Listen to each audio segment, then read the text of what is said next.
La Journée internationale de la femme a été officialisée en 1977 par les Nations Unies qui invite chaque pays de la planète à célébrer une journée pour les droits des femmes. Marie-Laure Ngoran, notre reporter, s'est interrogée sur les acquis de cette célébration pour les femmes ivoiriennes. La Journée internationale des droits de la femme, célébrée le 8 mars, trouve son origine dans les manifestations de femmes au début du XXe siècle en Europe et aux États-Unis d'Amérique. Les femmes réclamaient l'égalité des droits, des meilleures conditions de travail et le droit de vote. La Journée internationale de la femme a été officialisée en 1977 par les Nations Unies, invitant chaque pays de la planète à célébrer une journée pour les droits de la femme. C'est une journée de manifestation à travers le monde. L'occasion est belle pour revendiquer l'égalité, de faire le bilan sur la situation des femmes dans la société. En Côte d'Ivoire, le principe d'égalité entre hommes et femmes est consacré par la Constitution. C'est donc un acquis pour les femmes.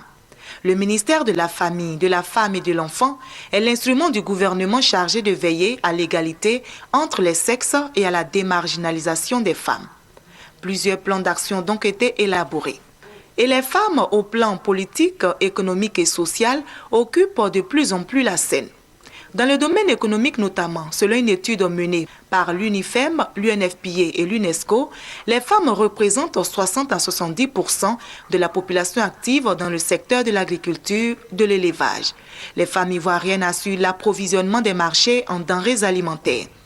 Cependant, des combats restent encore à mener. Toujours selon l'UNFPA, l'UNIFEM et l'UNICEF, malgré l'existence d'une égalité de droits, le partage des pouvoirs et des responsabilités entre femmes et hommes, ainsi que l'accès aux ressources économiques, sociales et culturelles, demeure inégalitaire en raison de la persistance de modèles traditionnels de répartition des rôles. Il existe donc encore des pesanteurs à la promotion de la femme. Les violences faites aux femmes, notamment les mutilations génitales, les violences sexuelles, figurent sur la liste de contestation brandie par les femmes.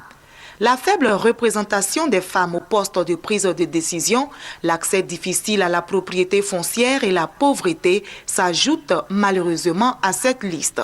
Alors, pour cette journée de la femme, loin d'être une simple célébration, une réflexion s'impose pour promouvoir et améliorer la condition de la femme.